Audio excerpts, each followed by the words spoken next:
Assalamualaikum warahmatullahi wabarakatuh. Kami dari kelompok 16 dan kelas 16 akan membawakan presentasi tentang Kerajaan Demak. Sebelumnya, perkenalkan, nama saya Satya Nurhalifa, absen 31. Nama saya Kisha Aurelia, absen 16. Di sini kami akan menjelaskan tentang raja pendiri, raja terkenal, raja terakhir, sejarah berdirinya, kehidupan politik, kehidupan sosial, kehidupan budaya yang disebarkan, kehidupan ekonomi, peninggalan kerajaan, sumber kerajaan, dan juga pengaruhnya. Yang pertama ada raja pendiri. Kerajaan Demak didirikan oleh Raden Fatah yang seorang anak raja Majapahit, juga istrinya seorang mukhalaf dari Cina. Raden Fatah memimpin sejak 1500 Masehi. Kerajaan Fatah di bawah kepemimpinannya itu berhasil menjadi sumber penyebaran agama Islam di tanah Jawa melalui peran Wali Songo. Periode kepemimpinan Raden Fatah merupakan periode awal berkembangnya Islam di tanah Jawa. Raja terkenal, Sunan Trenggana, memimpin sejak 1521 hingga 1540. Kesultanan Demak mencapai masa kejayaannya pada masa pemerintahan Sultan Trenggana, yang akhirnya wilayah Demak meluas hingga ke Jawa Timur hingga Jawa Barat. Pada tahun 1527, di bawah pimpinan Fatahillah, Demak dan Cirebon berhasil mengeksekusi wilayah Sunda Kelapa, lalu mengganti namanya menjadi Jayakarta, yang berarti kemenangan yang sempurna.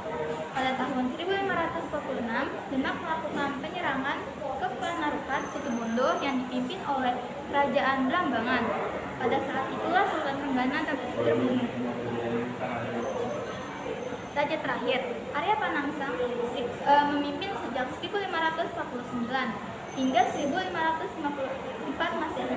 Arya Panangsang menduduki tahta kerajaan Demak setelah melakukan pembunuhan terhadap Sunan Trawata. Selain itu, ia juga menyingkirkan Pangeran Hadiwi atau Kalimayat sebagai penguasa Jogja yang dianggapnya berbahaya bagi kekuatannya.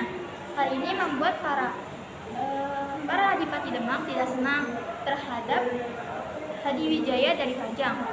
Masa pemerintahan Arya Panangsang berakhir pada tahun 1554 setelah Hadiwijaya yang dibantu Ki Ageng Pamanahan dan anaknya Sutawijaya melakukan pemberontakan. Arya Panangsang tewas dan kedudukannya digantikan oleh Hadiwijaya yang menandai berakhirnya Kerajaan Demak. Di sini ada sejarah berdirinya Kerajaan Demak atau Kesultanan Demak. Berdiri pada abad ke-16 yang didirikan oleh Raden Fatah. Pusat Kerajaan Demak berada di Demak, Jawa Tengah. Dalam hal penyebaran agama Islam, Kerajaan Demak dibantu oleh Wali Songo. Kehidupan politik.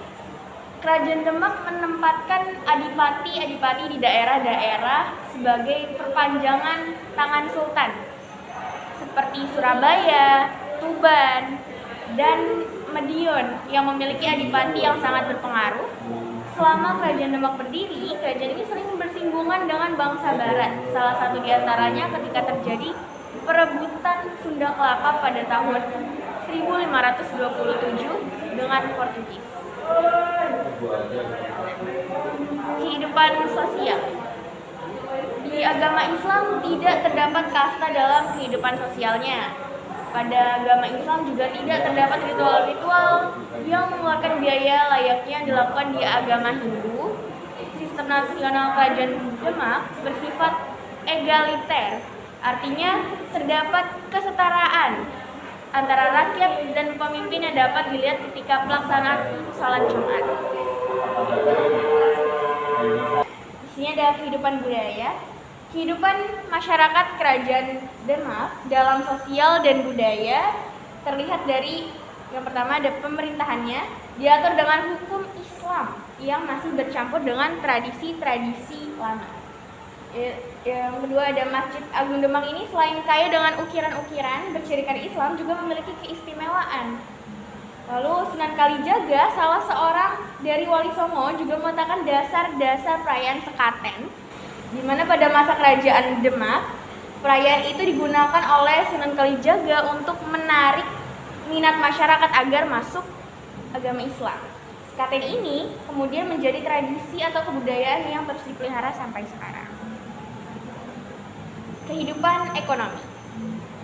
Letak strategis di pesisir pantai Jawa membuat Demak menjadi bandar perdagangan yang maju bersama Surabaya, Madura, Tuban, Semarang, Jepara, Cirebon, dan Sunda Kelapa. Kerajaan Demak juga didukung komoditas ekspor seperti beras dari pedalaman yang dihasilkan dari kadipaten-kadipaten seperti Madiun, Kediri, Malang, Pati, dan Pajang. Komoditas ini diekspor melalui jalur perdagangan internasional di Nusantara. Peninggalan kerajaan. Soko Guru merupakan 3 buah tiang berdiameter 1 meter untuk menyangga Masjid Agung Demak. Nah, sedangkan Soko Tatal berbentuk tiang penyangga terbuat dari potongan kayu yang berasal dari sisa pembuatan dari Soko Guru. Masjid Agung Demak terletak di Desa Kauman, Kecamatan Demak Kota. Diperkirakan masjid ini didirikan pada tahun 1479 Masehi. Hingga kini Masjid Demak masih kokoh berdiri di pusat kota Demak setelah beberapa renovasi. Berikutnya ada peninggalan kerajaan. Kawastren merupakan tempat berwudu untuk jamaah perempuan. Kawastren memiliki dinding yang sangat indah dengan ukiran berupa motif Majapahitan atau dinamakan Maksurah. Kemudian ada Makam Sunan Kalijaga yang terletak di Desa Kadilangu, Kecamatan Demak. Makam Sunan Kalijaga menjadi situs yang sering didatangi peziarah dari berbagai wilayah tanah air dan menjadi peninggalan kerajaan Demak.